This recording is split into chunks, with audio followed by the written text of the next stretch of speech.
If today your heart feels heavy, as if a whole gray afternoon has taken shelter under your ribs, please sit for a little while the way a traveler leans beneath a temple eave when rain comes quick. You don't need a grand philosophy or perfect composure. You need a breath. Draw it in as though the air were clear spring water. Let it travel to the deepest rooms of your lungs. Release it slowly the way a leaf loosens itself from a branch and trusts the river to carry what it cannot. Outside, the world will keep humming unfinished tasks, a promise frayed thin a pair of footsteps, already fading down the corridor. But here, in this exact second, you're allowed to place everything down and listen to the hush that remains. The Buddha taught that all things rise and fall by conditions. What visits you today, the tightness in your chest, the sting behind your eyes, has the nature of a cloud arriving when the weather gathers dissolving, when the wind changes mind. Clouds are not the sky. They only cross it. Yet we forget the sky because the cloud is so near. We stare so hard at the bruise of weather that we stop remembering the blue that never leaves.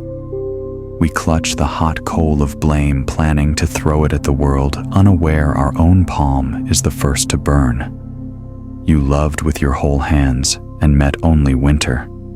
You labored until your bones hummed and received a result that did not bloom. The mind's first motion is often to point at them at fate at the mirror. But pointing hardens the jaw and knots the neck. It saturates the broth already too salty. Critique has its place, but untempered it dehydrates the heart. Change the lens. Rather than asking, why me try? What lesson moves toward me wearing this shape? A shard of glass can cut. It can also throw sunlight across a wall. Mud can drown seedlings. It can also nourish a lotus. Lotus roots do not soothe the swamp. They rise through it. In the same way, adversity can instruct the hidden muscles of our being, those that steady us, those that soften us. Suffering seen with wisdom becomes the school where tenderness and clarity graduate together. Place your palm lightly against your chest and listen for the drummer who never entirely stops. Ask which expectation is breaking me open. Often the answer isn't a person or an event. It is the image you carried of how things must unfold to be called good. When the image resists the reality, friction lights a fire. Seeing that the flame begins at the border of must the hand naturally loosens. Life was never contractually obligated to obey us. It only obeys its interwoven causes and conditions. Forgiveness is not a certificate we hand to someone else. It is clean water poured on the coals we clench. It doesn't repaint the past, but it cools the present. Think of dew on morning grass, unconcerned with possession, yet everything it touches becomes kinder to the feet. You cannot order the wind to sit still, but you can learn the gait that moves with it. Knees, soft spine, tall lantern held close to your chest, so the flame keeps. There is a hush that arrives when breath is honored. Peace does not require the world to align like pearls on a cord. Peace asks that we wear the cord of attention and let the pearls be what they are, some bright, some weathered. In that hush, you are no longer a leaf in the torrent, but a lighthouse on the cusp of rocks steady enough to keep one candle burning through someone else's storm, including your own. Repeat gently. If it helps, I do not need blame to live. I need the little lamp in my chest. That sentence is a small raft. You can float with it across certain nights. Because when a person, even a tired one, begins to pause and breathe and turn inward with the curiosity of a novice, the outer weather starts to look less like a verdict and more like a passing season. Perhaps the rain is still here. Perhaps the gutters still argue. But somewhere under the ribs, a patch of sky has cleared, Peace, it turns out, wasn't hiding on a distant summit. It was under the dust on the windowsill of now, waiting for the cloth of your attention. If grief wants to sit beside you today, let it. Set another cup on the table. Name it nothing. Watch the steam rise and thin. Tears, too, are a form of washing. Salt knows how to carry what is too heavy for words. Acknowledging I am hurting is not weakness. It is the seam where light enters to sow. Calm isn't the absence of weather. Calm is the mountain that remains a mountain while weather tries its names and leaves. Consider the loom on which your days are woven. The dark threads are not mistakes. Without them, the cloth would be all glare and no depth. Your task is not to rip the fabric where it darkens, but to keep weaving steadily, deliberately, trusting that meaning appears in the whole, not in a single unruly thread. What looks like a knot today may be the very knot that anchors the pattern later. Let's walk for a moment in imagination. A narrow harbor, a midwinter dusk, the kind of cold that teaches you the shape of your breath. Out beyond the breakwater, waves lift their shoulders. Along the pier, a quiet bell marks time no clock can measure. You are the keeper of the light, oiling the wick, cleaning the glass, climbing the same spiral stairs you climbed yesterday. This is not glamour, not triumph, but ships you will never meet find their way, because you tended a flame no storm could quite extinguish. Tending yourself is like that. Ordinary, repetitive, essential. You learn to keep the small good habits, breathing kindly, pausing before speech setting. Blame down the way you set down a stone you've carried too far. These are the chores of freedom. They aren't loud, they save lives. So breathe again. Feel the ribcage widen like doors in an old house when friends arrive. Feel the exhale sweep the dust from steps no rain can reach. Notice the mind's habit to lunge toward yesterday or gallop toward tomorrow. Smile at it the way you'd smile at a puppy still learning the leash. Invite it back again and again to the square of sunlight on the floorboards. Only here can tea be tasted, tears be honored, and courage be quietly sharpened. If a voice inside hisses, "This is indulgent," fix the world. Remember, water poured from an empty pitcher still makes a sound, but nothing grows. Rest and attention are not delays to your real life. They are the way your real life remains capable of kindness when called upon. The Buddha did not urge us to flee the market. He showed us how to keep a clear, compassionate heart while walking through it. In time, you may notice that what once felt like a verdict now feels like a visitor. Visitors require hospitality, not obedience. Offer your pain a chair, but not your throne. Offer your fear a blanket, but not your calendar. Offer your anger a listening ear, but not your tongue. Attend to each like weather-studied, respected, let through. And if you are ready, whisper a vow. Not a dramatic vow, not a vow carved in iron. A vow as plain and durable as a wooden spoon, to be a guardian of one small lamp, to set it in the window of your speech, in the hallway of your choices, on the deck of your breath, to carry it down the stairs each dawn and up the stairs each dusk, to protect it with cupped hands when the squall makes its case.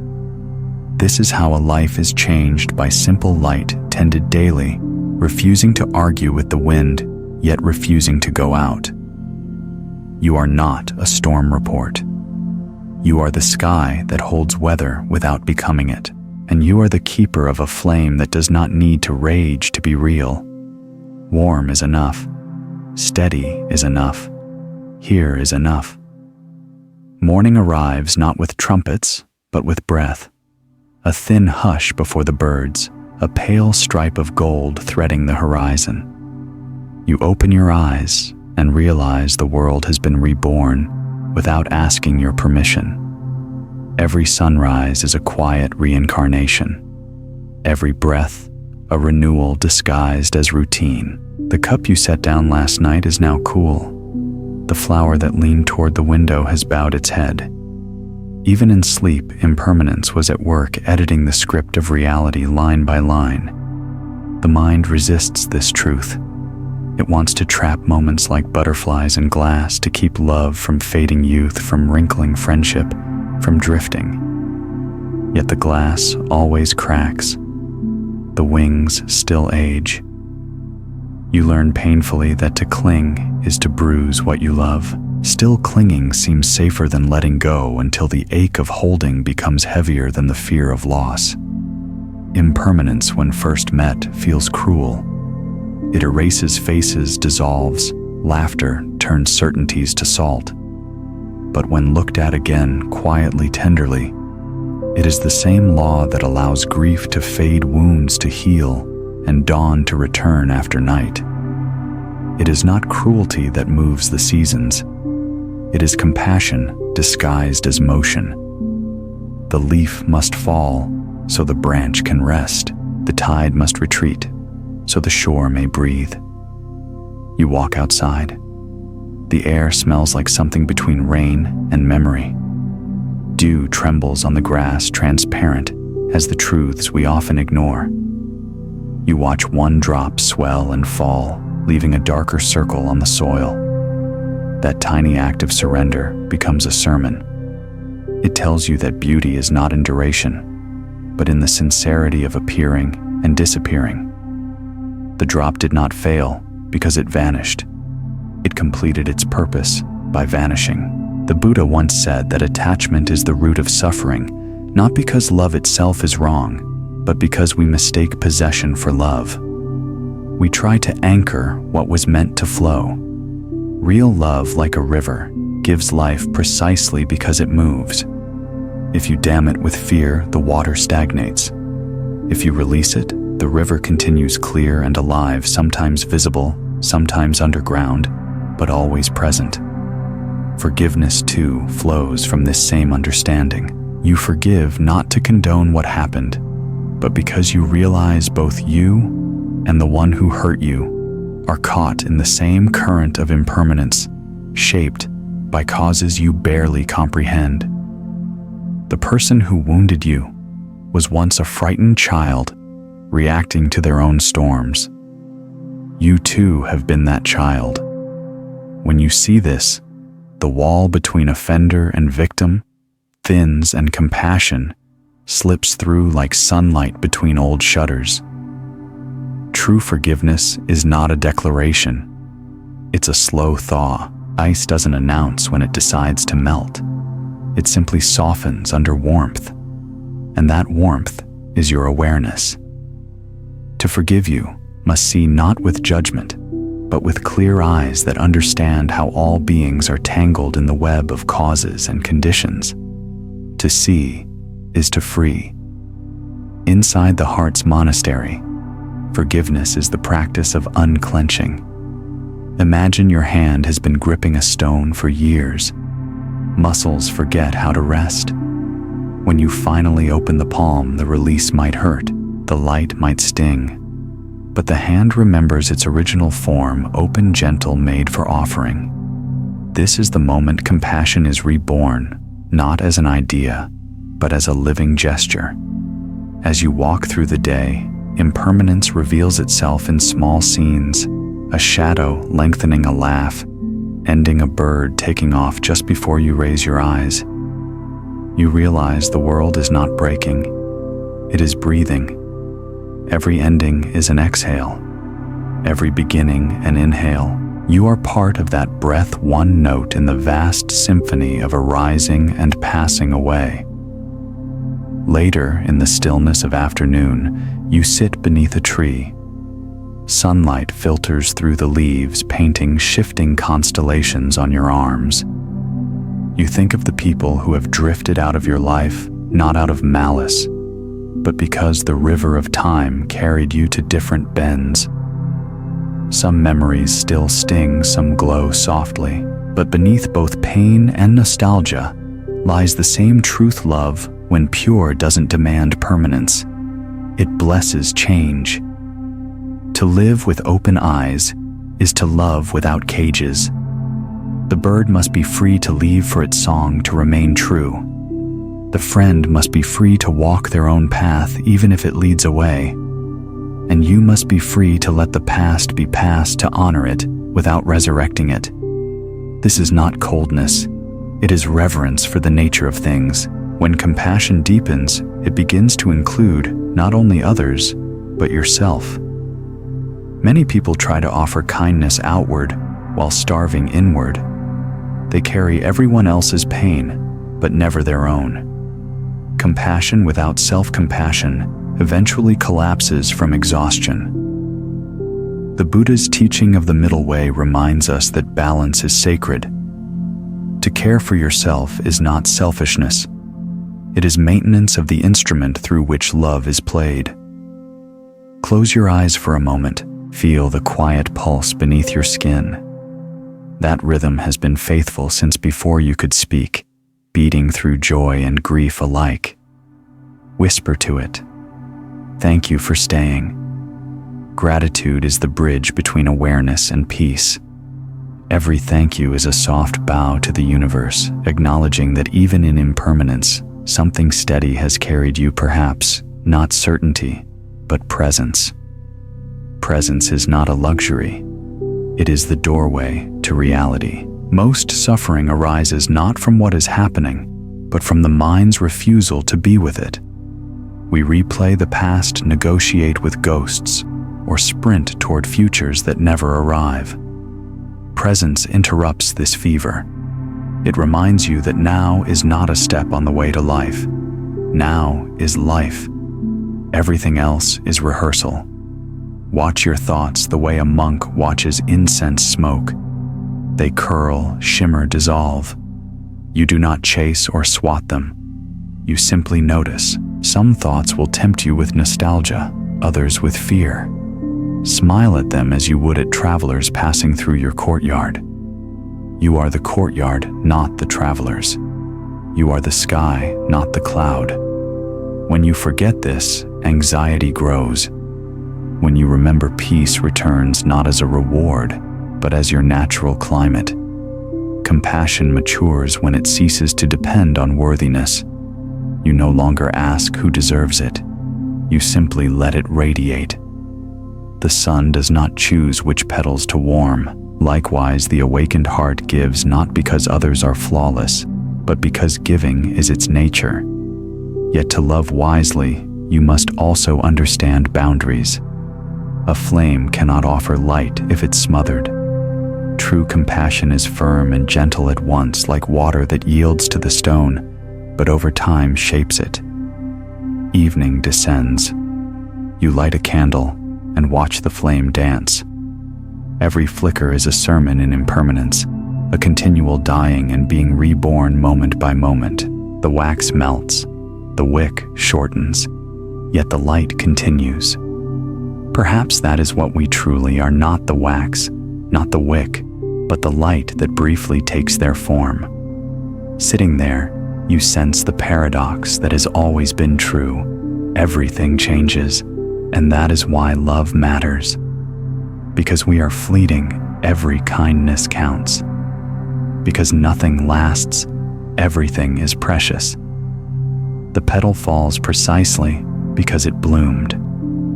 The goodbye is meaningful because there was once a hello. In this understanding, grief and gratitude are no longer opposites. They hold hands. To grieve is to honor what was beautiful enough to lose. To be grateful is to see that beauty remains in new forms. Together, they create the full taste of being human, a bittersweetness that humbles and expands the heart. As night deepens, you reflect forgiveness, and compassion are not goals you chase. They are directions you face step by patient step. Some days, your stride is confident. Other days you stumble. Both are walking. The path itself is kind because it waits. The moon does not rush the tide. It simply keeps shining, and the water rises in its own time. You are learning the art of staying open in a closing world, To see impermanence and still love, that is courage. To forgive when no apology comes, that is freedom. To offer compassion even when misunderstood, that is enlightenment in practice, not theory. Tomorrow, the world will again rearrange itself. New joys will bloom, new losses will whisper. But tonight, as the candle flickers, you rest in the truth that change is not your enemy. It is your teacher. And you, with your fragile yet luminous heart, are both student and witness. Breathe once more. Inhale the miracle of now. Exhale the remnants of what was. Everything that needs to be will arrive in its time. Everything that needs to go will find its own way out. And through it all, the lamp inside you stays lit, not defying impermanence, but dancing with it. Night lingers before dawn. The world holds its breath in that subtle pause when darkness hasn't yet surrendered and light hasn't yet declared itself. You can almost hear the earth turning an invisible rhythm beneath silence. It is in moments like this that you begin to sense how everything breathes together. The trees inhaling what you exhale, the stars glittering in the same darkness that fills your eyes. You are not outside of this. You are within it. You are not a separate drop watching the ocean. You are the ocean looking at itself through a single drop. There is a quiet joy in realizing this. The walls between self and world, me and you, soften like mist dissolving in morning air. The boundaries that once felt so absolute, my body, my story, my wounds, reveal themselves to be temporary fences drawn by habit. The truth is larger. It does not end at the skin. It extends into the hum of the wind, the pulse of the soil, the laughter that existed before language. When the Buddha spoke of non-self, he did not mean that we are nothing. He meant that we are not only this. We are the pattern of relationships that allows this to exist, the sun that ripens the grain, the hands that harvest it, the rain that falls without preference. Every heartbeat is a choir of causes. Every breath you take is shared with the forest, the sea, the stranger across the street. To see this is not to lose identity, but to shed isolation. There was a time you believed you walked alone. The ache of that loneliness was sharp like a winter star. You tried to fill it with praise, with distraction, with the noise of endless becoming. But loneliness is not cured by adding more. It is healed by seeing through the illusion that there was ever a you apart from the rest. The truth is gentler and vaster. You were never alone, only unaware that everything around you was whispering, "We are here too." Sit still and listen. The hum of electricity, the distant bark of a dog, the faint beating of your own heart. None of these sounds exist apart from the others. They weave a single fabric called now. Awareness is the space in which they appear, the vast sky in which all weather happens. Awareness is what you are before your name, before your memories, before the stories you use to explain yourself. If you try to find the self within that awareness, you find only layers: body, thought, sensation, emotion. Each layer shifts each layer, dependent on the next. You peel them back one by one, expecting to find something solid at the center. But when the last veil lifts, what remains is not a thing, but a stillness, a knowing without a knower. It is not emptiness in the sense of absence. It is emptiness as infinite potential. It is the silence that holds all songs. This can feel disorienting at first. The ego resists like a wave refusing to merge with the sea. If I let go, it cries, "What will become of me?" But the wave has never ceased to be the sea. It was water all along. To realize this is not to die, but to wake. The fear of dissolving melts into wonder, because you see that even dissolution is only another form of flow. As you move through the day, you begin to perceive this interconnectedness everywhere. The steam curling from your teacup is the breath of ancient rain. The fabric of your shirt once fluttered in a cotton field under the same sun that now warms your face. The words leaving your mouth are built from the language of ancestors, from the vibrations of countless beings. Life is not happening to you. Life is happening through you. Such awareness naturally gives birth to compassion. When you know that others' pain is also your pain, kindness ceases to be an effort. It becomes instinct. You don't need to be told to care. Care is what you are. To harm another becomes unthinkable, the same way the right hand would never stab the left. The distinction between my suffering and their suffering becomes as meaningless as dividing air with a knife. Compassion seen deeply is not pity. It is participation. It is the recognition that every being you meet carries the entire cosmos in their eyes. The beggar, the lover, the one who wronged you all, are waves of the same ocean, wearing different faces of the tide. When you bow to them, you are bowing to the truth of your shared origin. The act of bowing the one who bows and the one being bowed to all dissolve into one continuous gesture of reverence. And yet awareness alone is not the end. The path asks for embodiment, for wisdom to enter the marrow, not remain as poetry in the mind. You test your understanding in the small rituals of ordinary life: washing dishes, walking through rain, waiting in line. Each act becomes a meditation when performed with full presence. The dish, the water, the hands, they do not stand apart. Washing is not something you do to it. Washing is the universe cleansing itself, using your body as the instrument. Even emotions once feared or clung to begin to be seen differently. Anger arises like thunder, not to be suppressed or indulged, but to be witnessed as weather. Joy glows briefly like dawn, not to be grasped, but to be welcomed. In this witnessing, you realize that no emotion is an enemy. Each is a messenger, delivering the same note: be awake. When you listen deeply, even sorrow begins to sing. There are moments when the world still pierces you, when someone's cruelty stings, when injustice burns. But now, the fire no longer consumes. It illuminates. You understand that compassion does not mean passivity. It means responding without hatred, acting without the poison of me versus you. The awakened heart is both tender and fierce, capable of tears and clarity in the same breath. You start to see that even the people who cause harm are suffering. They lash out because they mistake pain for identity. Seeing this does not excuse their actions, but it reveals the deeper wound beneath them.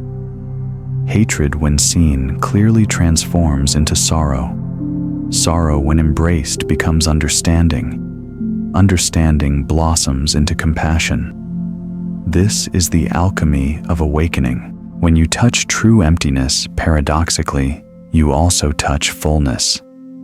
The more you release the illusion of self, the more vastness floods in love without boundary, peace without condition. It's as if by stepping aside, you make room for the universe to breathe through you. You become an instrument of something larger, playing music you cannot claim as your own, yet it feels more intimate than any possession. Late in the day, you stand before a river. The light trembles on the surface, rippling like the pulse of existence itself. You see your reflection, momentary, fragile. A leaf floats by carrying a droplet of sky. And suddenly you understand you are both the reflection and the river, both the leaf and the light. There is no dividing line except in thought. What you call life is the river flowing, reflecting, disappearing, and returning in endless forms. You kneel by the water, and let it run over your fingers. The current does not cling to your hand. It moves freely, yet in that movement, it touches you completely. That is how love must be. That is how compassion must live, without ownership, without demand, without end. When you rise, there is a new kind of silence inside you. Not the silence of emptiness, but the silence of completeness. The mind still produces thoughts, but they pass through like birds across the sky. No trace, no cage. You walk home slowly, the evening air cool and alive. Every sound seems intimate. The rustle of leaves, the hum of distant traffic, the rhythm of your footsteps. Everything is both outside and within. This, you realize, is what the sages meant when they spoke of liberation. Not escape from the world, but intimacy with it. Not flight from impermanence, but a deep bow to it. To be free is not to hover above life. It is to move within life so lightly that even sorrow becomes sacred ground. Freedom is not the absence of attachment, but the presence of awareness. You still love, still care, still cry, but nothing owns you. You move through each moment like wind through bamboo, touching everything, clinging to nothing. And as the stars emerge, scattered like sparks from an unseen fire, you whisper into the night, "May all beings be free from suffering. May all hearts awaken to this vast tenderness." The words float upward, joining the breath of trees, the murmur of rivers, the sigh of oceans. They are not a prayer to something distant. They are the world praying to itself through you. Then with a small smile, you understand that enlightenment is not a destination beyond reach. It is the simplest act, repeated endlessly, to wake up again and again into this precise moment, into the miracle of being and not being, breathing and being breathed. You are not on the path. You are the path walking itself. And somewhere unseen but felt, the universe bows back. There is a quiet rhythm that runs through all things, a breath older than time itself. When you become still enough, you can feel it pulsing beneath your ribs, whispering beneath the hum of every sound. It is not yours, yet it moves through you. It is not something you can hold, yet it sustains you.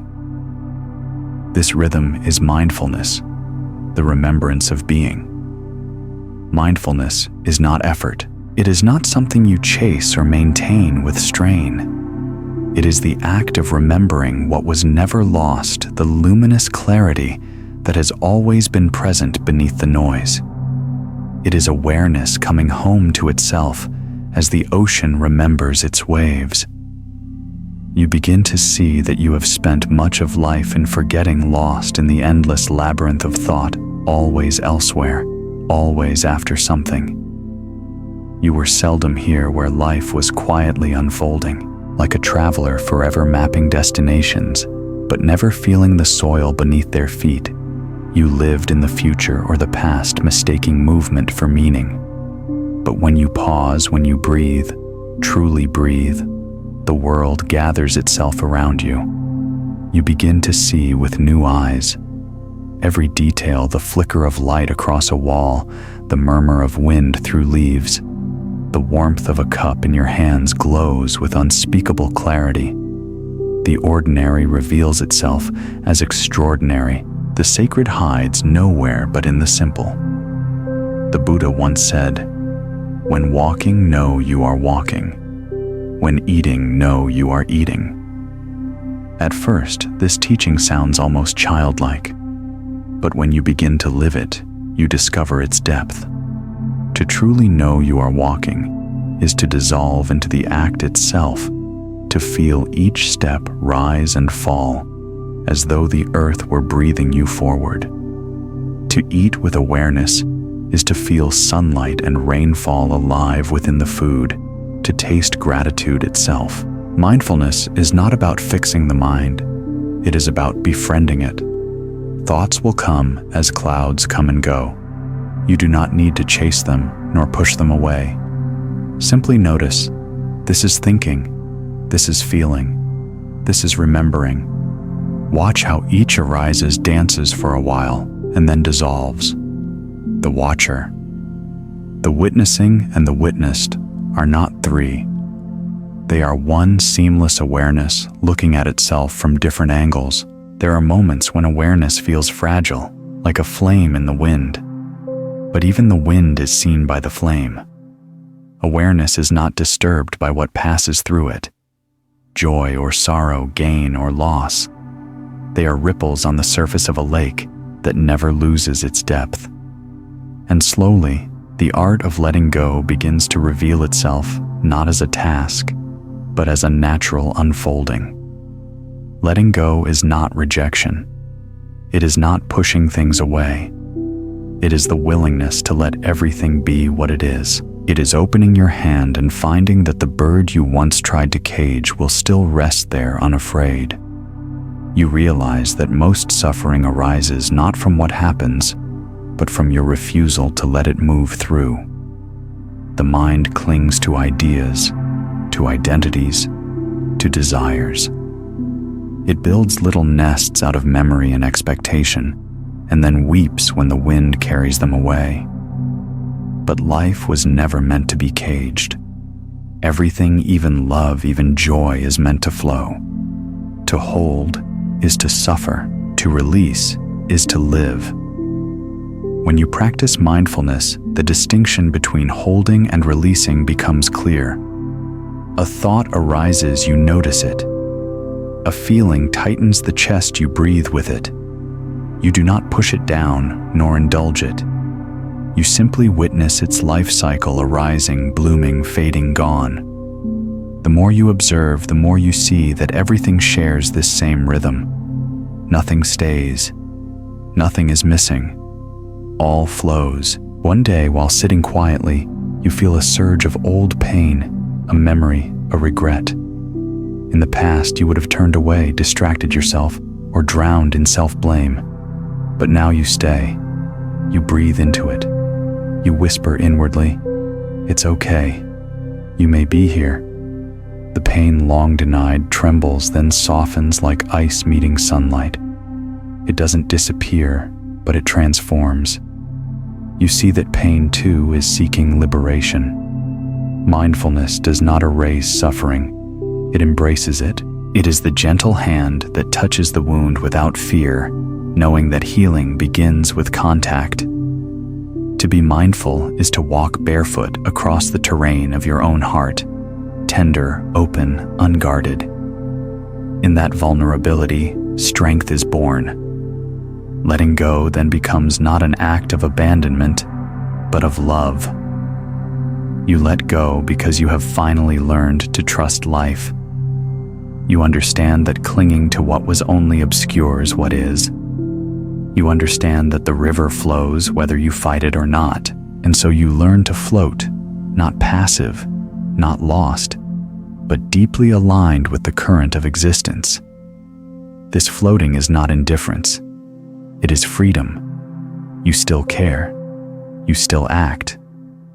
But you no longer carry the world on your shoulders. You walk lightly, knowing that you are not separate from what you serve.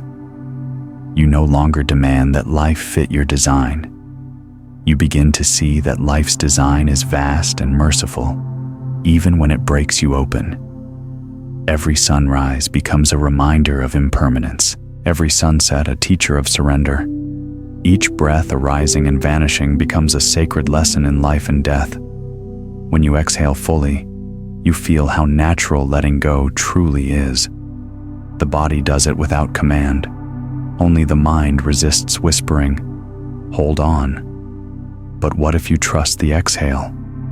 What if you trust that after every release, another breath will come on its own? In this trust, you discover peace deeper than comfort, a peace not dependent on circumstance. It is the peace of being aligned with the truth of how things are. Trees shed leaves not because they have lost hope, but because they are preparing for renewal. The sea withdraws its waves not in defeat, but in rhythm. Why should you be any different? Presence becomes your true home. You no longer need to chase belonging in external things. Wherever you are standing in the rain, washing your hands, lying awake at night, you can feel it, the still pulse of being. It asks for nothing. It judges nothing. It simply is. Sometimes mindfulness feels like a soft light illuminating the corners of your daily life. You notice the way a stranger smiles at a child, the curve of shadow under a branch, the way silence hums between words. Everything becomes a teacher. The world, once chaotic, reveals its quiet order. You begin to sense that there is no separate practice. Life itself is the meditation. When fear arises, you meet it with breath. When joy arises, you meet it with breath. When nothing arises, you still meet it with breath. Breath is the anchor, not to keep you fixed, but to remind you of the present's infinite depth. With each inhale, you touch aliveness. With each exhale, you touch release. Between the two lies eternity. There comes a day when you realize that even the notion of letting go can be let go of. For who is it that lets go? The one who tries to release is also the one that clings. When you see this clearly, release happens on its own. The hand opens without intention. The sky does not try to be vast. It simply is. You begin to live from that effortless openness.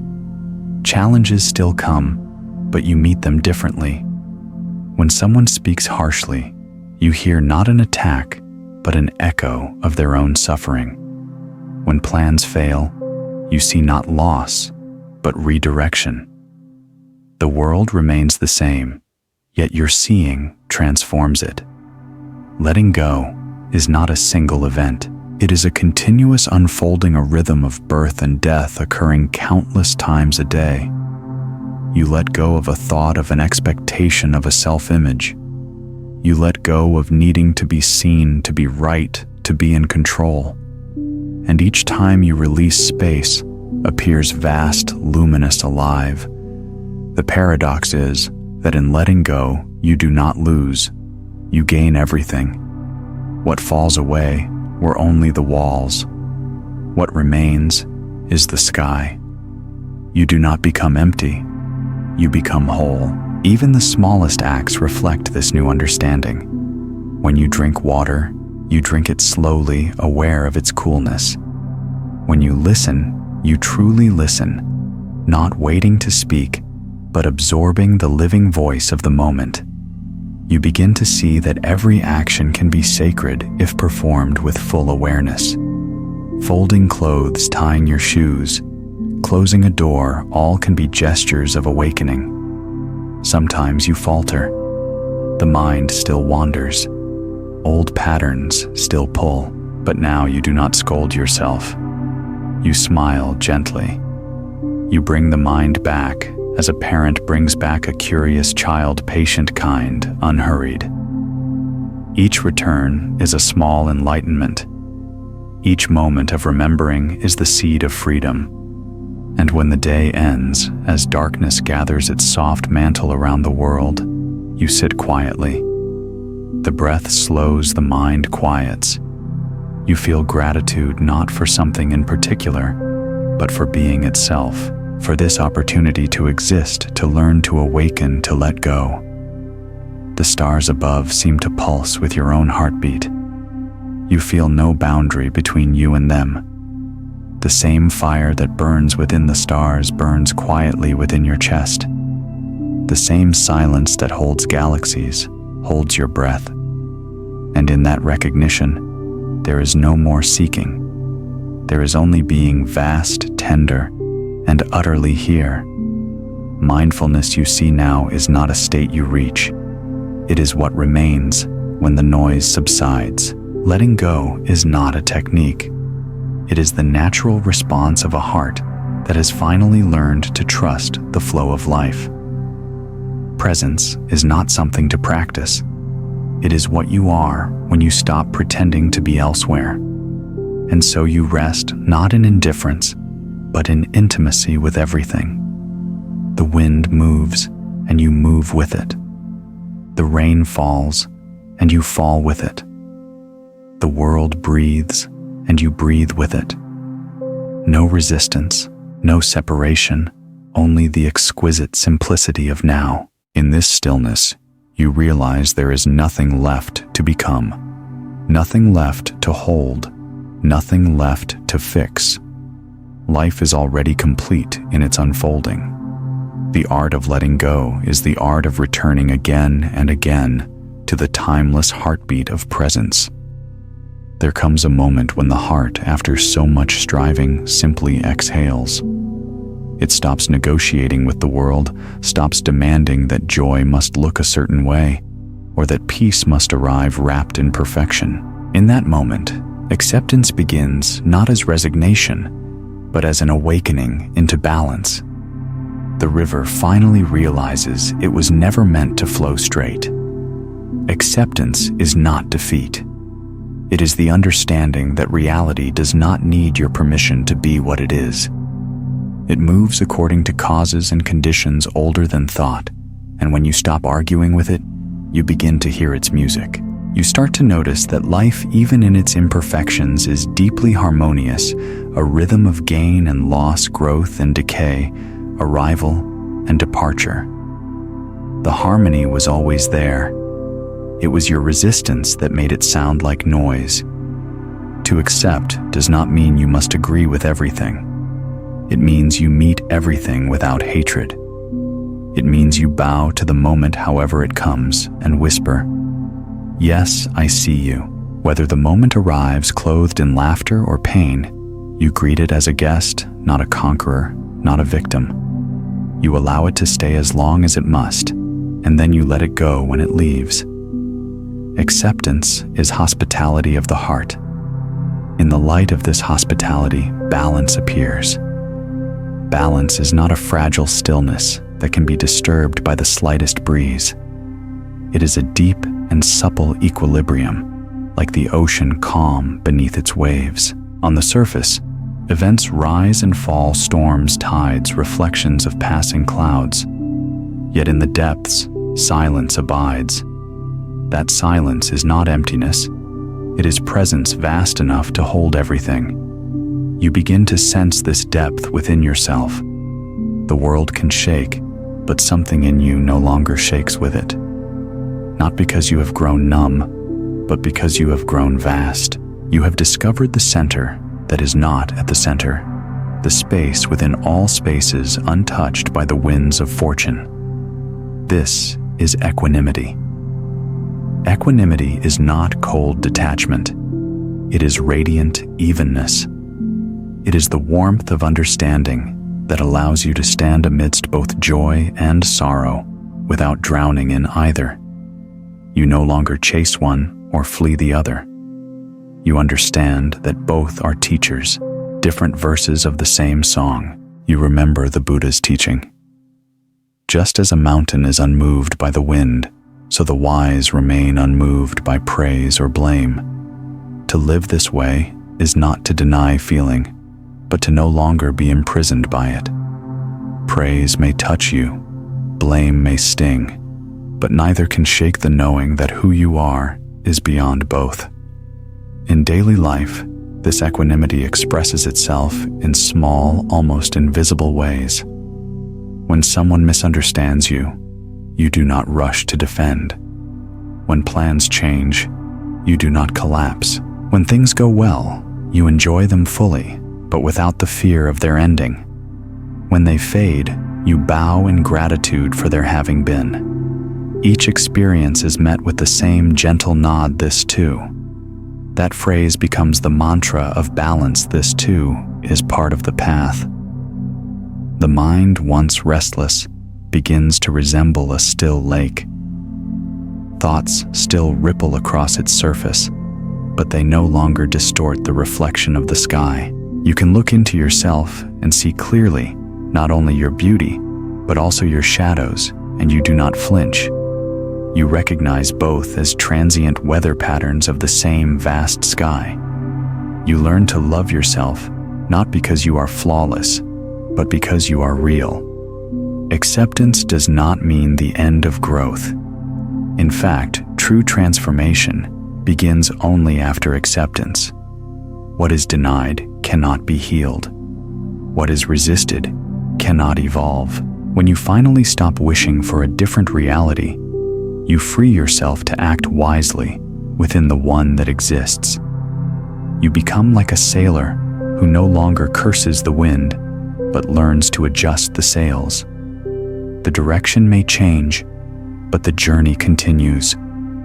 There will be times when balance feels lost, when the mind sways under the weight of uncertainty, when emotions rise like a tide too high to manage. These moments are not failures. They are invitations to return. Equanimity is not an achievement you keep. It is a relationship you renew. Each time you notice imbalance and breathe yourself back into awareness, you deepen the roots of peace. The art of returning again and again is the secret heart of practice.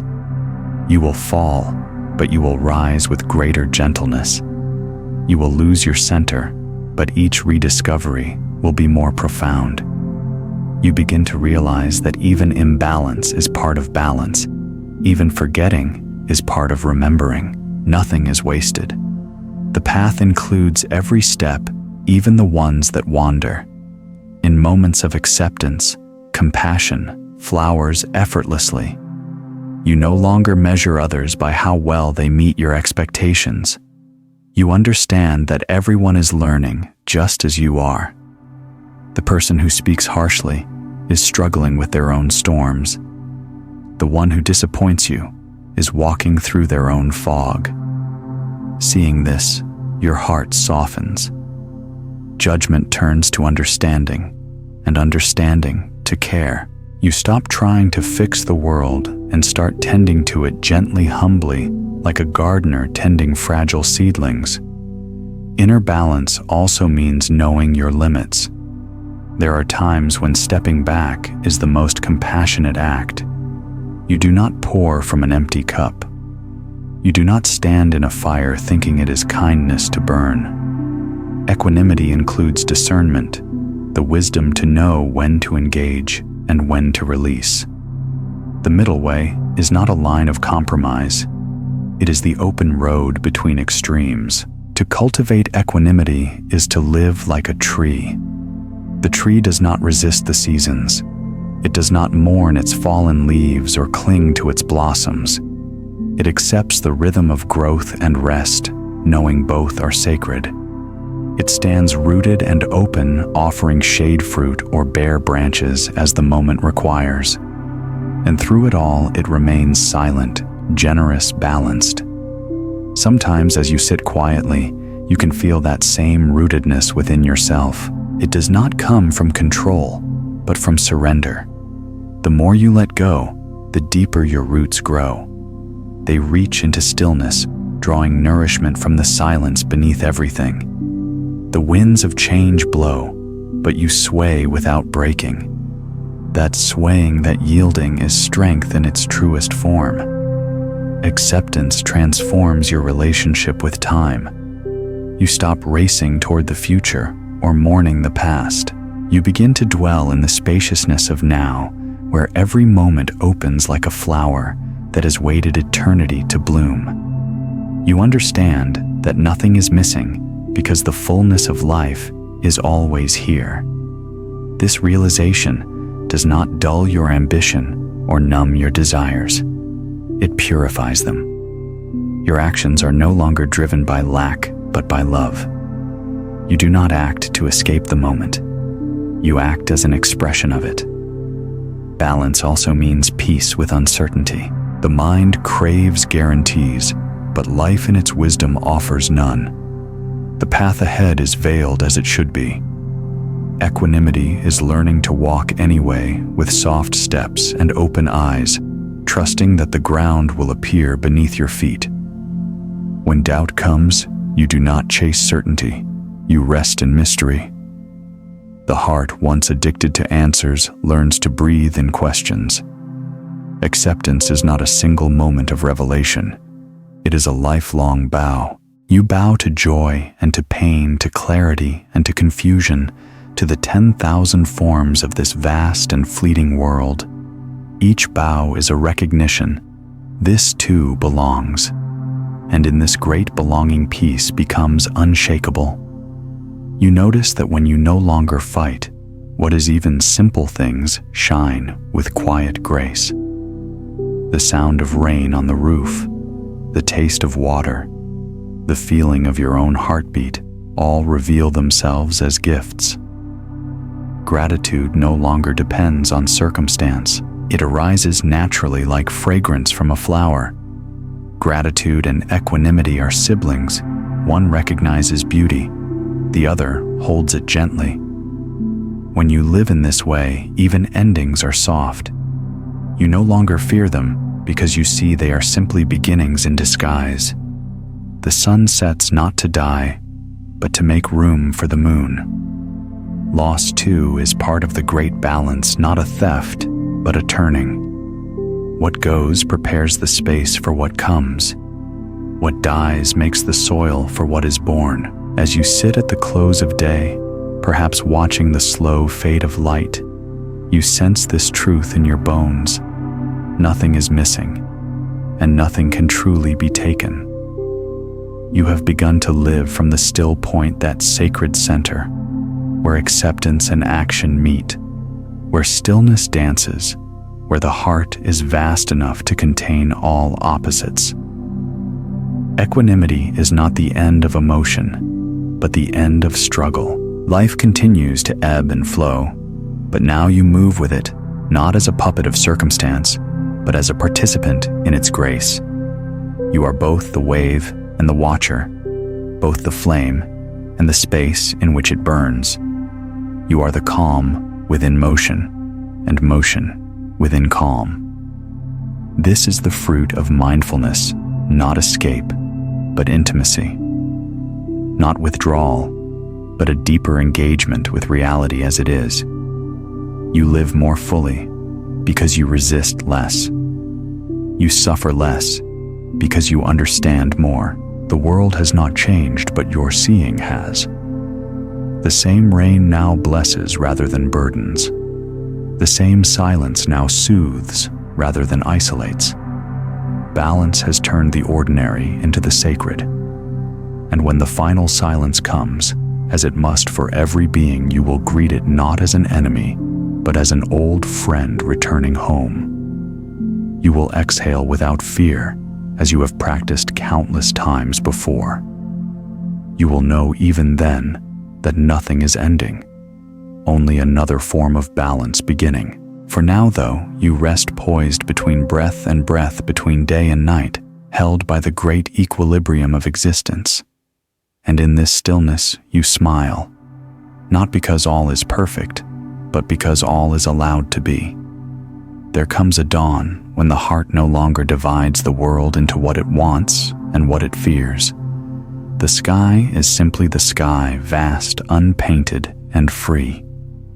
You wake to that simplicity, as if remembering something ancient. Life does not need improvement, only recognition. This is the beginning of wisdom, not the gathering of knowledge, but the dissolving of ignorance. Wisdom is not an accumulation. It is a clearing. It is the falling away of confusion, like mist retreating from a mountain that was always there.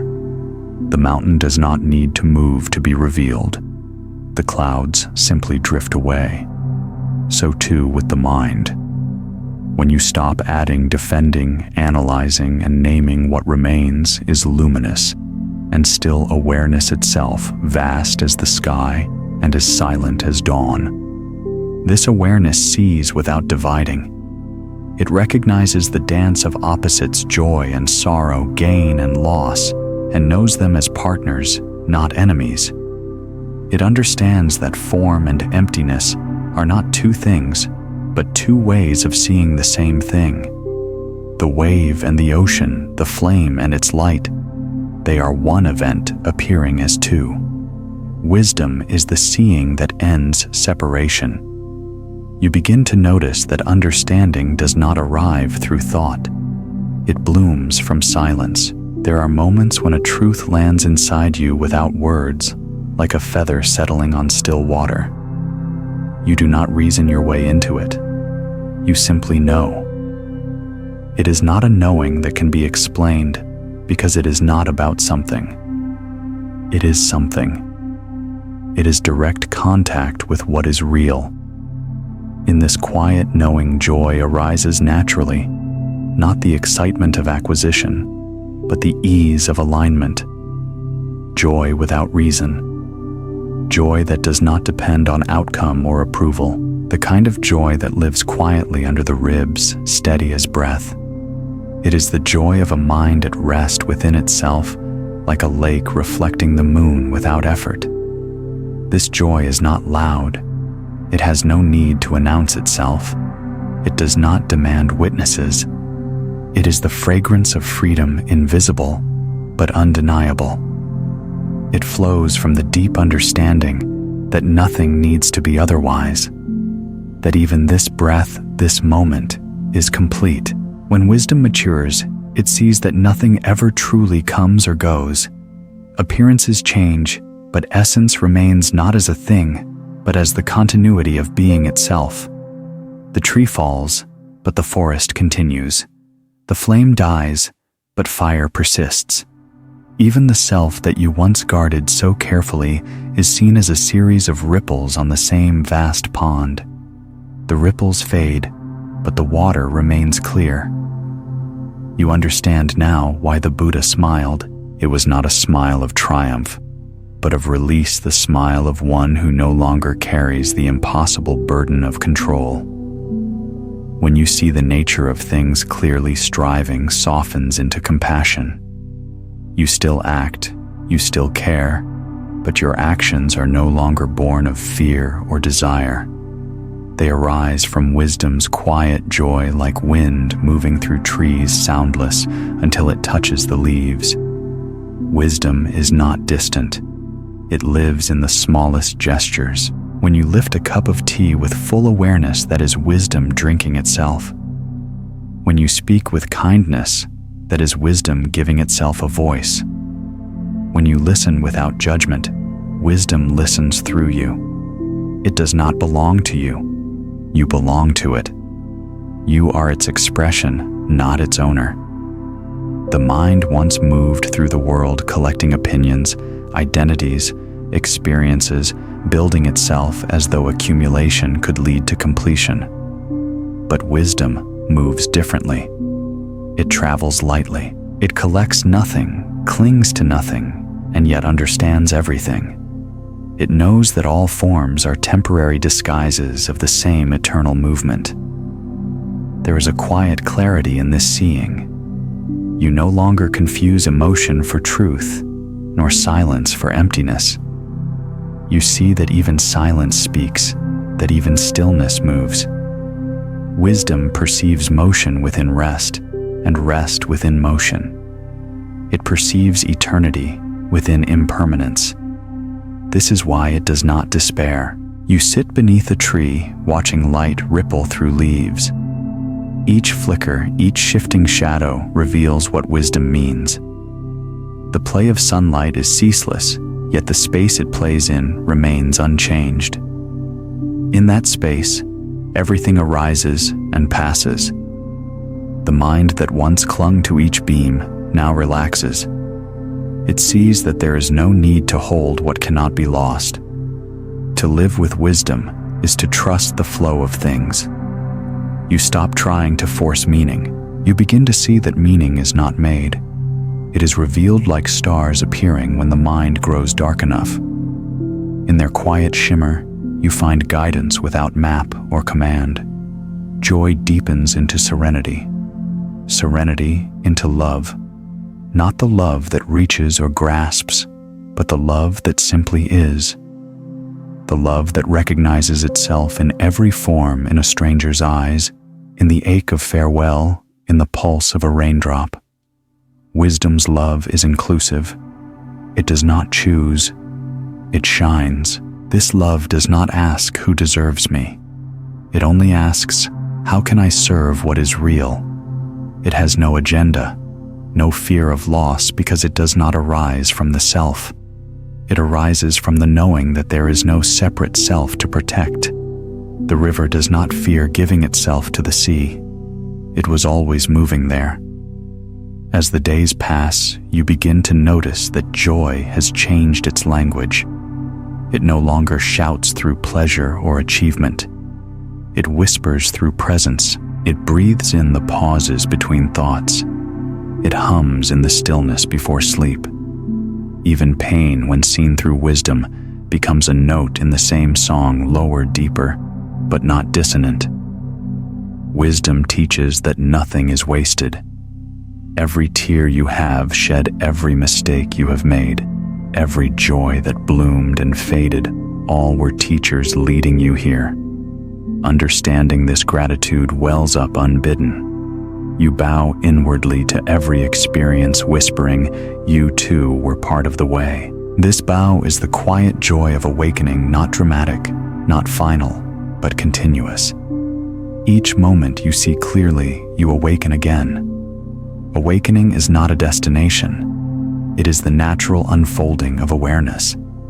It happens every time illusion falls away, every time you return to simplicity, every time you see that even your seeking was part of what is. You realize now that there was never a separate seeker. The one who sought and the truth that was sought were never two. The path you thought you were walking has always been walking you. You were not moving toward awakening. Awakening was moving through you all along. And so the great effort ends not in exhaustion, but in laughter. A soft, knowing laughter that ripples through the heart like wind through bamboo. Because you see that what you were chasing has always been here. The mirror was never hiding from its reflection. The eye was never apart from the light. From this wisdom, a gentle humility arises. You no longer wish to teach the world, but to serve it. You no longer wish to be right, but to be kind.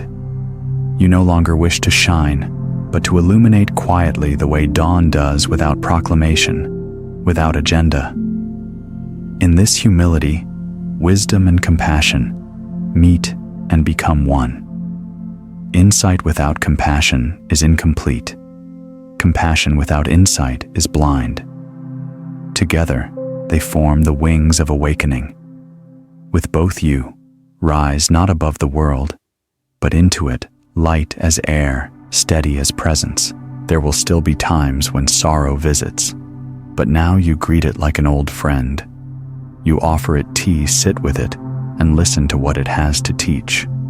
Sorrow no longer threatens joy, it deepens it, because wisdom sees that joy and sorrow are not two waves fighting, they are one tide breathing. You see that awakening is not escape from the human, but the full embrace of it. The awakened one does not float above life. They kneel within it, barefoot, present, and free. They weep when others weep. They laugh when laughter rises, and through it all, they remain grounded in the silence that holds both. This silence is not emptiness. It is fullness without center. It is love without object. It is wisdom's final smile, the smile of one who knows that everything is exactly as it must be, even in its imperfection. The night sky opens wide above you. Stars shimmer like thoughts in a cosmic mind. You realize that even the stars are born and die, yet the space they inhabit remains untouched. That space, vast, boundless, still, is the same awareness within you. There is no separation. The stars shine as your mind. The universe breathes as your breath. In that recognition, joy floods quietly through every cell. You feel no need to hold it. It holds you. There is nothing to gain, nothing to lose. You are not inside or outside anything. You are simply here, awake, aware, free. The river flows, the wind moves through leaves, the world turns, and somewhere in the center of all movement, the heart rests, luminous, open, infinite. This is the joy of wisdom, the smile that neither clings nor resists, that loves all things without needing them to stay. It is the joy of knowing that even if everything changes, nothing is ever lost. Because what you truly are was never born and will never die. You sit in silence. The breath moves of its own accord. Awareness watches itself watching. The stillness is complete. Nothing more is required. And from that stillness, a final whisper arises soft as moonlight. Be at peace. You are already home. When wisdom ripens, it does not retreat into silence forever. It begins to sing through the smallest acts of living. The song is not grand. It hums through the way you pour water into a cup, the way you listen without haste, the way your hands lift what others have dropped. Compassion does not arrive as a mission. It appears as presence moving quietly wherever suffering hides. At first, you may think awakening is about leaving the world behind, shedding the noise, the confusion, the endless entanglements of human hearts. But as your seeing deepens, you realize that the awakened heart does not withdraw. It moves closer. It bends down. It kneels in the mud beside those who suffer not to preach, but simply to hold a hand. Enlightenment is not escape from humanity. It is the full blossoming of it. True compassion is born from the clarity that all beings are interwoven. When the illusion of separation dissolves your pain and another's pain are no longer two, their joy ripples through your own heart. Their tears glisten in your eyes. To love others, then, is not a moral duty. It is the natural movement of wholeness, recognizing itself in different forms. The ocean does not pity its waves. It moves through them. This kind of compassion is fearless because it has no agenda. It does not act to be seen or to be thanked. It acts because action is the heartbeat of love. Like a lamp shining in all directions, compassion illuminates without asking who deserves the light. It listens where others speak, gives where others hold, and forgives where others turn away. You begin to notice how life itself invites you to embody this quiet love. Every moment presents a choice to close or to open, to protect or to share, to turn away or to stay. Each choice is small, but together they weave the fabric of awakening in the world. You may find yourself pausing before reacting to harsh words, seeing the pain beneath them, and responding with gentleness instead of defense. You may notice a stranger struggling and help not because it earns you virtue, but because something within you moves naturally toward ease. Compassion is no longer something you do. It is what you are. The Buddha once said, "If you light a lamp for another, it will also brighten your own path." In that light, you begin to see that generosity is not loss, it is expansion. The more you give, the more spacious you become. You give time, attention, forgiveness, and presence. You give without counting. You give even when no one sees. Because in giving, the illusion of mine dissolves into the reality of ours. There are moments when compassion feels like a quiet current running beneath everything. You might be walking through a crowded street, and suddenly you see faces, not as strangers, but as stories of longing and hope, each carrying the same tender wish to be free from pain. The recognition softens you. You want to bless them silently with your seeing, not to change them, but to remember them as part of you. This blessing does not require words. Sometimes the purest compassion is the space you hold for another to breathe, to speak, to exist without judgment. To To listen fully, without interruption, without agenda, is to touch the sacred pulse of connection. In such listening, healing begins. Yet compassion also knows boundaries. It is not naive. It sees that enabling harm is not kindness. To truly care is to act with wisdom, to know when to offer a hand and when to step back. The awakened heart, though open, is not foolish. It gives without being drained, loves without losing balance. It serves the whole, not the ego's image of goodness. In living this way, you realize that compassion is not limited to grand gestures. It is woven into every interaction, every breath. When you wash dishes, you wash for all who will eat.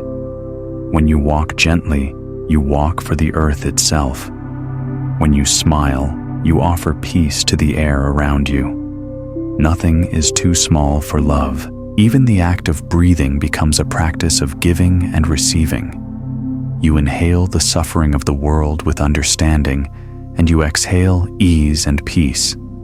This is not imagination. It is the rhythm of compassion itself, a great exchange flowing through all beings. You do not need to save the world. You only need to remember you are part of it. One day, you notice that the boundary between spiritual practice and ordinary life has disappeared. Everything has become practice. Every movement is meditation. Every word is a chance to bring peace or pain. The grocery line, the morning commute, the silence before sleep, all are fields where compassion flowers. To live like this is to be at home everywhere. The heart no longer measures its love according to comfort or familiarity. It loves across distance, difference, and time. It loves the stranger, the enemy, the forgotten, because it knows they were never truly other. Compassion is not sentiment. It is perception, the seeing of unity beneath diversity.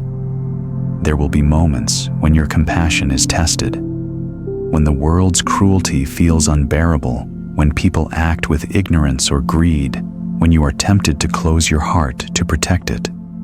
But the awakened heart does not harden. It deepens. It feels the ache of suffering fully, not to drown in it, but to understand it. It knows that only an open heart can transform pain. You will find that compassion too has its seasons. There are days when you pour freely and days when you must rest. To honor both is also compassion. The ocean withdraws as surely as it returns. You cannot give endlessly without returning to the well within. Meditation, solitude, and silence are not escapes. They are the roots that feed your branches. And as your understanding matures, compassion becomes effortless, not something to practice, but something that happens naturally. Like the sun shining, it cannot help but give warmth. Like gravity, it pulls all things toward the center of love. In this quiet way, the world begins to change around you, not through force, but through resonance. Others feel peace in your presence and remember their own. You do not preach, yet something in your stillness teaches.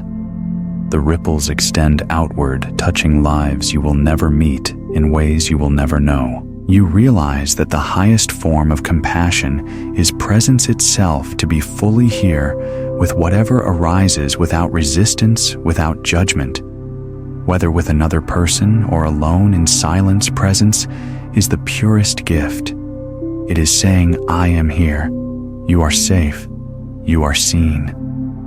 Sometimes compassion means action. Sometimes it means stillness. Sometimes it is speaking truth. Sometimes it is keeping silent. It is the wisdom to know which the moment requires. Like water, it takes the shape of whatever vessel it meets, always nourishing, never fixed. And when compassion becomes your natural state, joy follows quietly behind it. There is joy in serving, without seeking reward, in giving, without calculation, in living, without the weight of self. This joy is not excitement. It is peace in motion, the smile of the infinite, recognizing itself through finite hands. You begin to see that love, when freed from attachment, is the highest intelligence. It moves without hesitation, heals without asking permission, forgives without forgetting the lesson. It is both gentle and fierce, the tenderness of a mother and the clarity of a mountain. As night falls, you sit by the window, watching the world soften into shadow. Lights bloom in distant homes. Someone laughs. Somewhere, someone weeps. You feel them all not as burdens, but as parts of the same vast heart. The sorrow of the world does not break you. It widens you. In this widening, you find rest. Compassion does not ask you to save everyone. It asks you to be awake enough to not add more pain, to live gently, to speak truthfully, to act with care that is enough. The ripple will find its way, and so the circle completes itself. Wisdom gives birth to compassion. Compassion deepens wisdom. Together, they move as one current, clear, calm, unstoppable. The awakened heart walks in the world not as a hero, but as a quiet presence of peace. It carries no banner, no pride, no certainty, only love that asks for nothing in return. You bow to this understanding, not to own it, but to honor it. You bow to the suffering that taught you tenderness, to the silence that revealed truth, to the countless beings walking beside you in their own hidden awakenings. Compassion is the hand of wisdom extended into the world. Wisdom is the heart of compassion, seeing clearly. Together, they are the rhythm of an awakened life, a rhythm that continues long after you stop trying to conduct it. And as the night deepens, you sense that even the stars above are practicing this same compassion, shining simply because they can, asking nothing from the dark they illumine. You smile softly, inwardly. The work of love is endless, and you are no longer separate from it. You are its pulse, its witness, its way of seeing itself. And in that knowing, you rest quietly, radiant, infinitely kind. There comes a moment when compassion is no longer something you offer. It becomes the pulse of your very being. It breathes when you breathe, sees when you see, listens when you listen. It does not require choice or effort, it simply is. Like fragrance that cannot be separated from a flower, compassion arises effortlessly from wisdom, diffusing through every movement of life. In the quiet recognition of oneness, the impulse to serve no longer feels like duty. It is the spontaneous expression of harmony. You do not wake in the morning and decide to love. Love is already awake, flowing through your veins, touching everything you encounter. The mind that once measured, compared, and judged has softened into a space vast enough to hold all things. To live this way is to move as stillness moves, unhurried, unafraid, unbound. Compassion does not seek out those who suffer. It simply meets whatever arises with understanding. Pain may appear in the form of thought, emotion, or memory, but instead of turning away, awareness opens wider, wrapping it in silence. The embrace is invisible, but its warmth is real. Gradually, you realize that compassion in action is not about doing more, but about being more present. The smallest gesture, the act of breathing consciously, of pausing before reacting, of letting a harsh thought dissolve before it becomes word, becomes an act of love. When attention rests in awareness, life itself becomes benevolence. There is a tenderness that grows when you see clearly. It is not sentimentality. It is the natural softness of seeing without illusion. You look upon the patterns of thought and emotion that once ruled you, fear, pride, defensiveness, and you hold them gently the way the sky holds clouds. They pass, and you remain still and open. Compassion is the understanding that nothing needs to be pushed away. Even anger, even grief, when seen deeply, are movements of energy longing to be understood. When awareness meets them without resistance, they unravel back into peace. This is how the awakened one heals, not by fighting darkness, but by illuminating it. In this illumination, the division between inner and outer begins to fade. The service you offer to the world is the same as the care you offer to your own heart. To tend to your breath with attention is to tend to all beings, for every inhalation connects you with the air that all share. Every exhalation becomes a silent blessing offered to the unseen. You begin to understand that generosity is not a transaction, it is an atmosphere. It is the openness of the heart that no longer calculates. It gives without thought of what may return. It gives because giving is the nature of life itself. The tree does not deliberate before releasing fruit. The river does not debate before flowing. So too, compassion moves freely through you, asking nothing. The more deeply you see, the more naturally you give. The boundary between the giver and the receiver dissolves like mist at dawn. To give is to receive, for both arise from the same still source. You give time, patience, presence, forgiveness, and what returns is not recognition, but peace. Compassion in action does not require witness. The quietest movements carry the deepest resonance.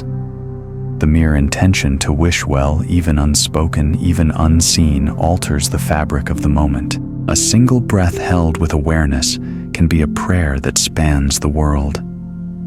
As the mind quiets, you notice how effortlessly life cares for itself. The heart beats, blood flows, the earth turns, the sun rises. Everything already participates in the great rhythm of giving and receiving. You realize that your role is not to control the flow, but to join it consciously. To align with life's generosity is to live compassionately. There is no longer the sense of I am helping. That notion fades, replaced by the simple knowing that love moves through you because resistance has ceased. The ego steps aside and compassion flows like wind through an open field. The giving continues, but the giver is gone. Only movement remains, the unbroken dance of kindness within existence. Sometimes compassion expresses itself as silence, a still presence that allows what is to be. Sometimes it arises as gentle firmness, setting boundaries, speaking truth, not from anger, but from clarity. Sometimes it appears as letting go, trusting that not all wounds can be healed by words, not all sorrows can be soothed by action. Compassion trusts life's intelligence more than the mind's plans. To live compassionately is to live in intimate accord with the present moment. The awakened heart no longer seeks to improve reality. It joins it. If sorrow appears, it is welcomed. If joy blossoms, it is welcomed. Both are waves upon the same sea, rising and falling within awareness. Compassion is not attached to the wave. It abides in the sea.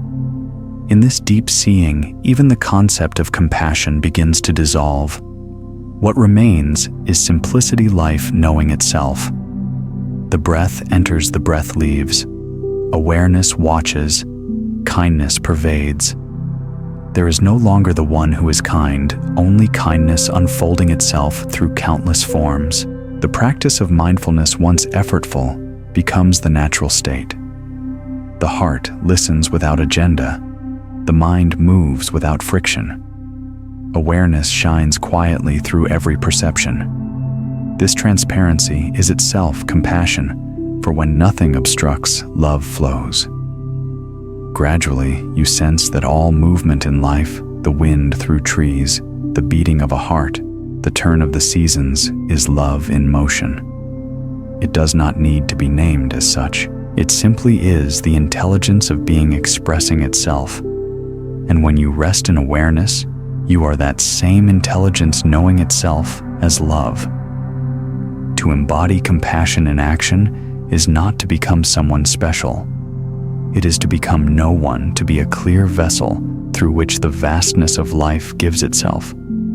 When there is no one left to defend or promote, there is only giving. What flows through is not personal virtue, but universal energy, ancient and unending. At times, this compassion feels like still light radiating from the center of being, not directed, not aimed, but all-encompassing. It reaches equally to what is beautiful and what is broken, to what is peaceful and what is chaotic. The light does not choose, it illuminates. The more you rest in this awareness, the simpler everything becomes. You see that every problem is born from forgetting this unity, every conflict from defending what never truly existed, the separate self. When that self dissolves, only openness remains, and in openness there can be no enemy. This is the quiet revolution of awakened compassion. It changes the world not through force, but through presence. It heals by being, not by doing. It touches without grasping, blesses without claiming.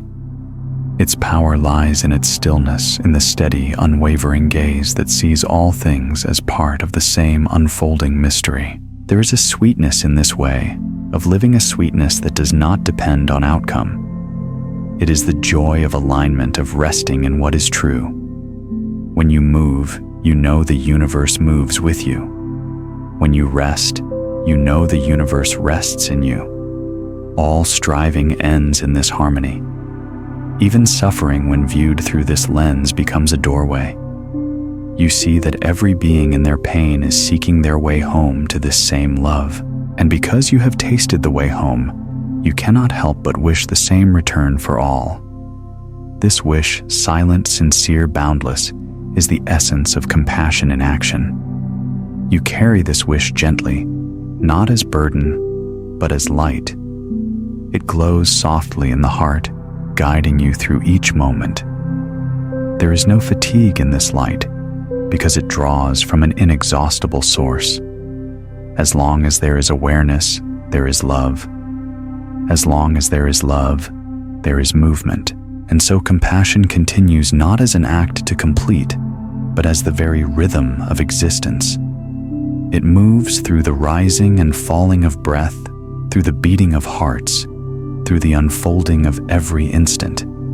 It needs no audience, no name, no reward. In the quiet of your own awareness, you recognize it everywhere, in the warmth that arises without cause, in the stillness that meets sorrow, in the peace that lingers after forgiveness.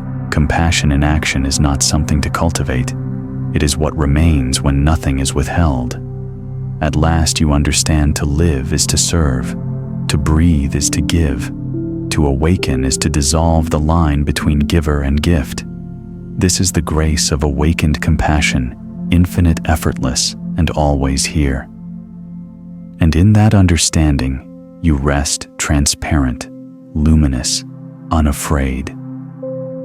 There comes a moment when even compassion grows quiet, not because it has ended, but because the boundary that made giving and receiving meaningful has vanished.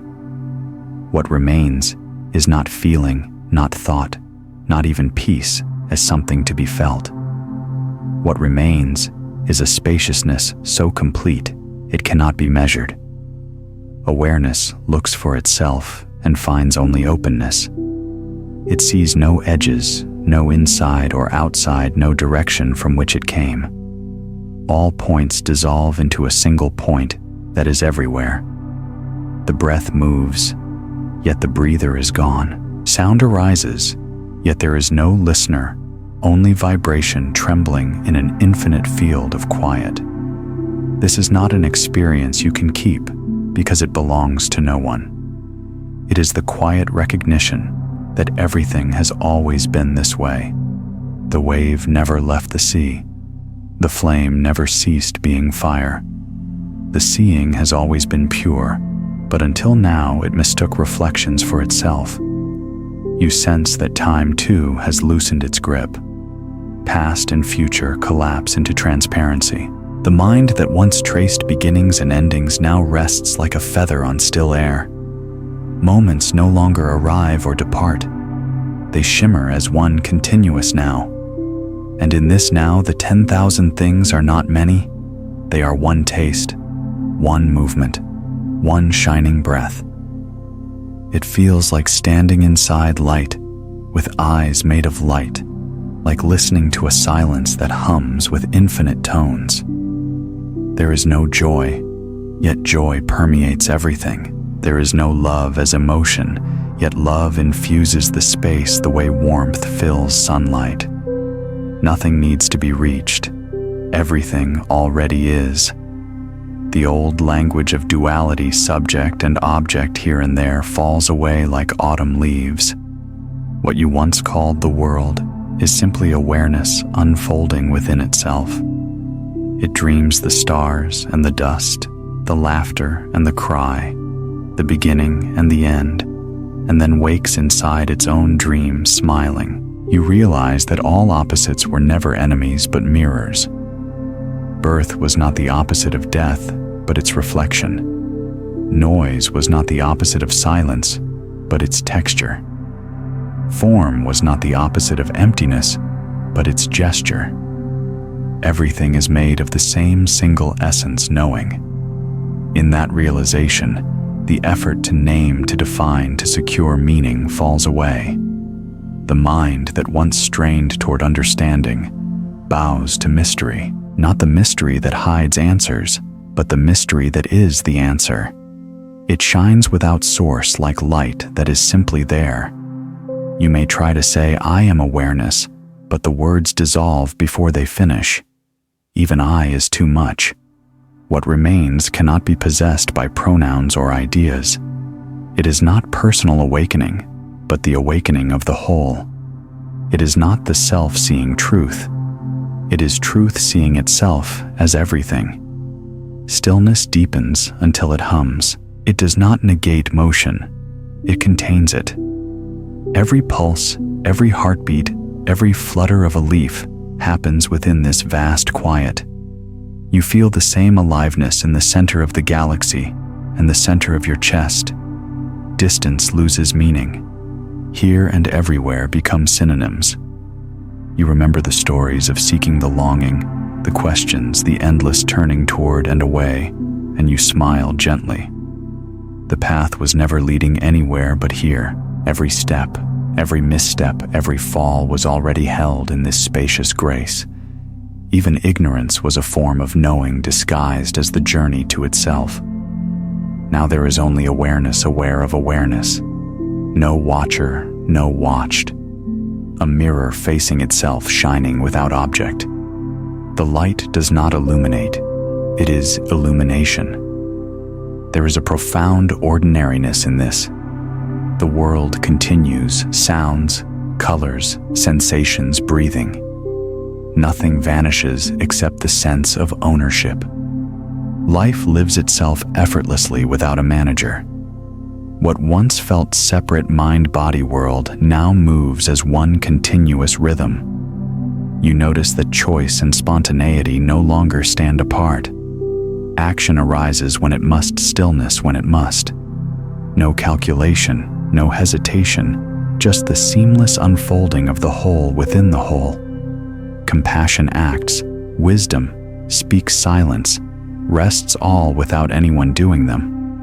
From within this vastness, the word freedom changes meaning. It no longer refers to escape, but to intimacy. Freedom is the absence of division. It is the recognition that everything just as it is untouched by the stories woven around it. Even suffering, when seen from here, is made of light. Its edges are soft, its center empty, its purpose fulfilled simply by being seen. The mind, once terrified of void, now knows the void as fullness. The emptiness is not blank. It is fertile. Within it, galaxies whirl, hearts beat, rivers flow, ideas bloom. Everything arises from this still womb of being and dissolves back without trace. Nothing is lost because nothing was ever separate. You rest in the quiet joy of this knowing. Not elation, not ecstasy, just ease so complete it needs no name. Even calling it peace would be to disturb it slightly, for peace implies the memory of conflict.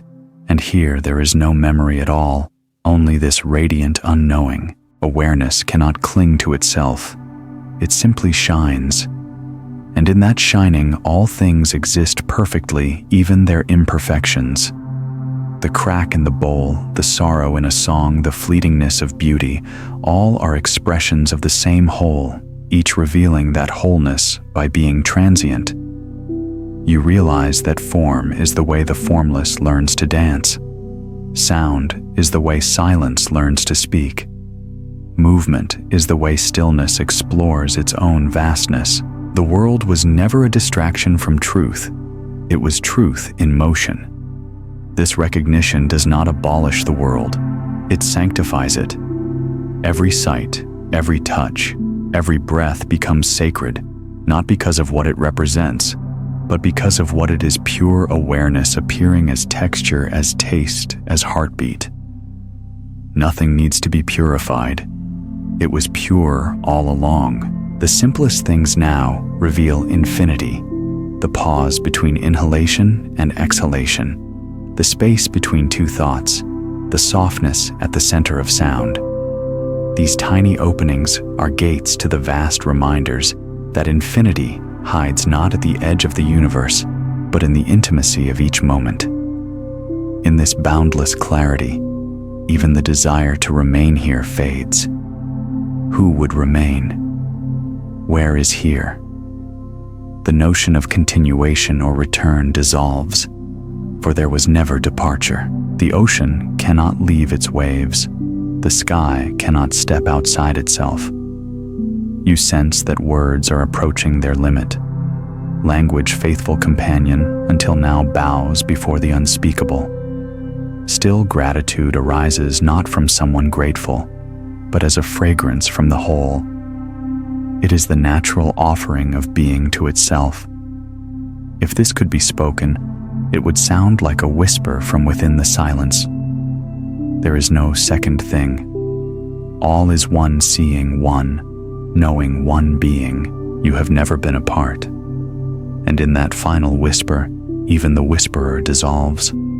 Only awareness remains vast, clear, awake, shining through all forms, resting as all stillness. The river flows, but there is no river. The stars shine, but there are no stars. Only the endless unfolding of this single timeless now. Nothing begins. Nothing ends. Everything simply is. And in that isness, the story finds its quiet home. Out of stillness, movement begins again, not as a fall from grace, but as grace continuing. Awareness, having rested in itself, opens its eyes as the world once more.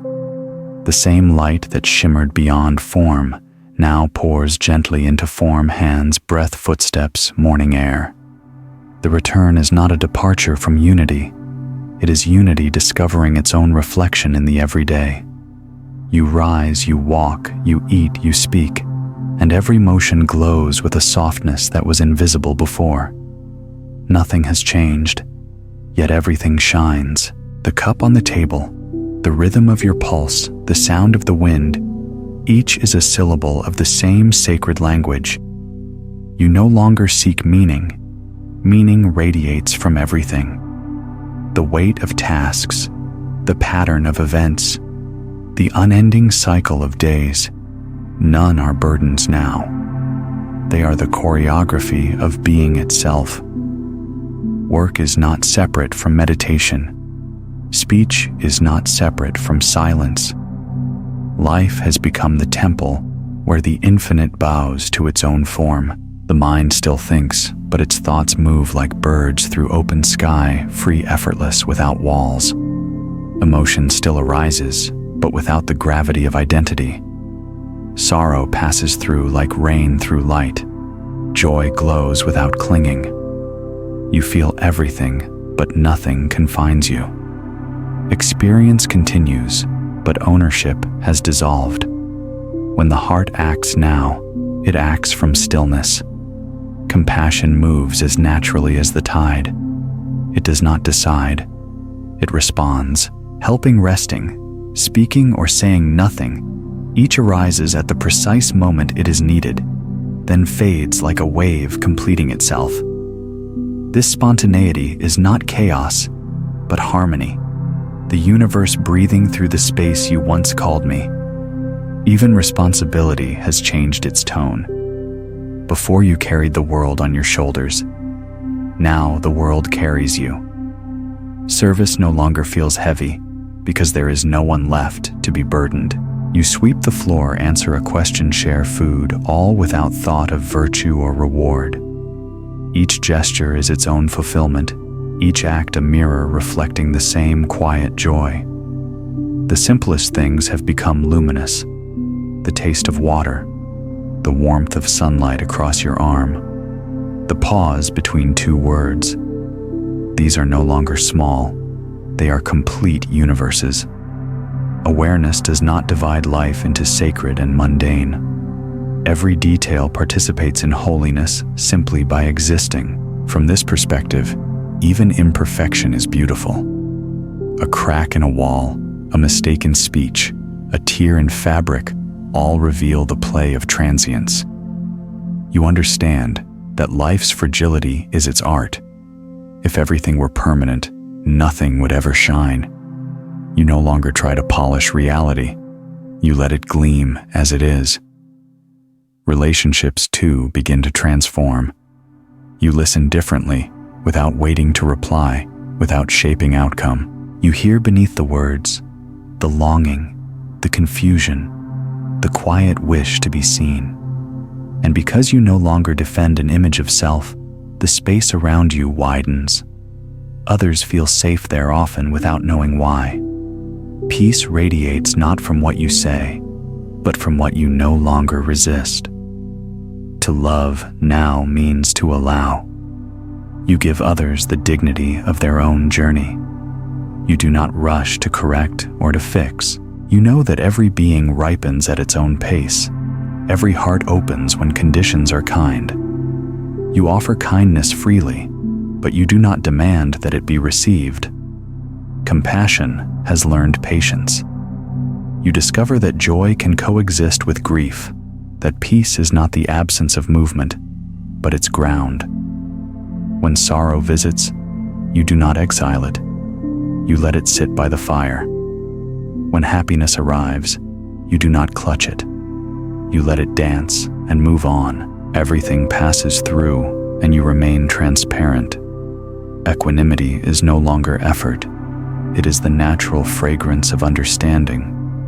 There are moments when the old habits return for an instant, an impulse to judge, to control, to fear. But now awareness sees them as clouds crossing a sun that never left. They no longer bind you, they remind you. Each forgetting is an opportunity to remember again. This remembrance is gentle, wordless, constant. Wisdom now wears the clothes of humility. You do not walk through life proclaiming enlightenment. You move quietly, almost invisibly. The need to announce has vanished, for there is nothing to prove, nothing missing. Like the moon reflected on water, the truth reveals itself only when the surface is calm. The return to the world is therefore not descent, but completion. Awareness wanted to know itself, so it became form. It wanted to love itself, so it became countless beings. And through each, it continues to wake eyes opening everywhere, in every age, in every heart that dares to be still. You see this now not as concept, but as living fact.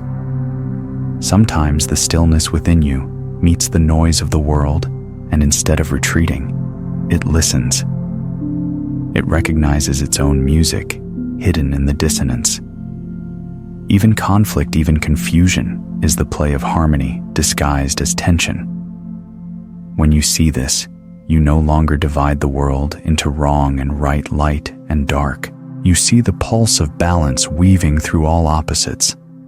From this seeing flows an effortless gratitude, not the gratitude that arises for a specific gift, but the gratitude of existence itself, the sheer wonder that there is anything at all, that awareness can know itself as this endless dance of being.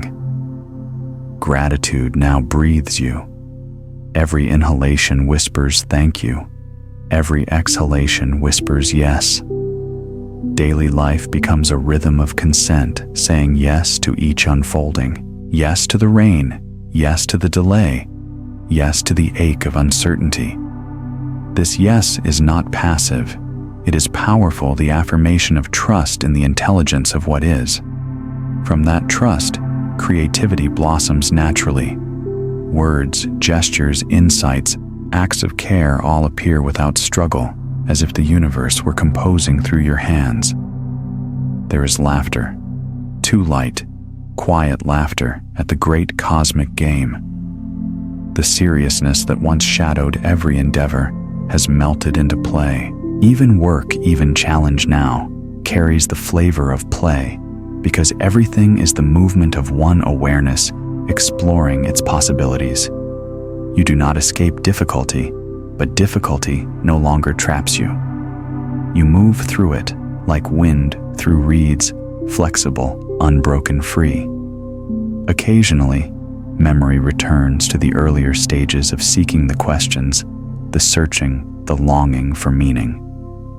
You bless those memories, not with pride, but with tenderness. Without them, the path could not have unfolded. Every doubt was a teacher in disguise. Every fall was a prostration before truth. Now, instead of regret, you feel affection for the self that once struggled. It too was an expression of love's attempt to recognize itself. In the quiet of evening, when the body tires and the mind slows, you rest in awareness as naturally as breathing. There is no need for method or mantra.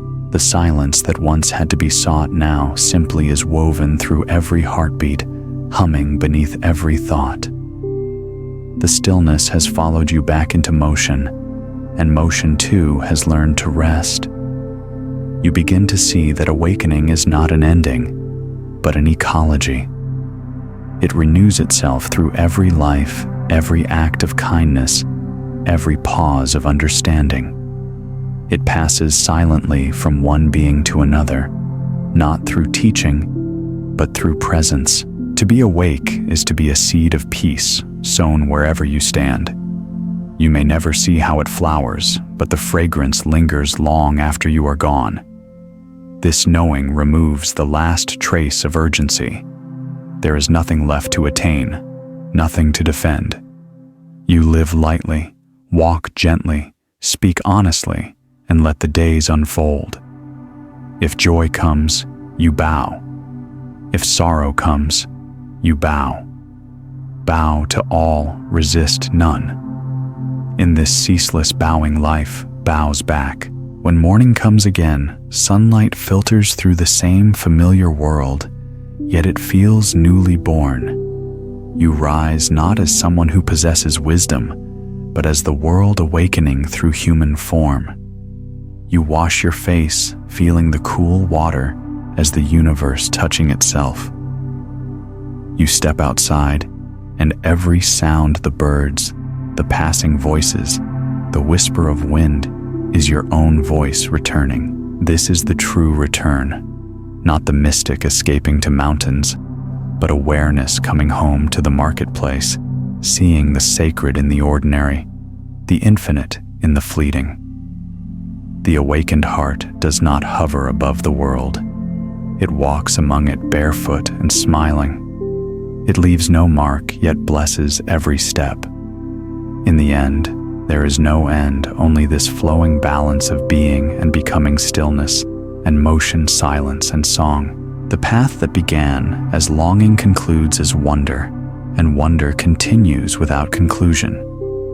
The words have carried you as far as they can. Beyond them lies the simplicity of living, breathing, walking, loving, resting, each act a quiet prayer, each breath a remembrance of the one breath shared by all.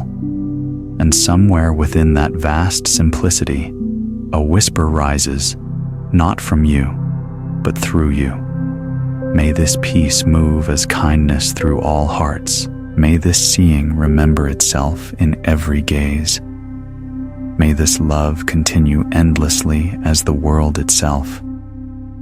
Then the whisper fades, leaving only silence, a silence that listens, a silence that lives.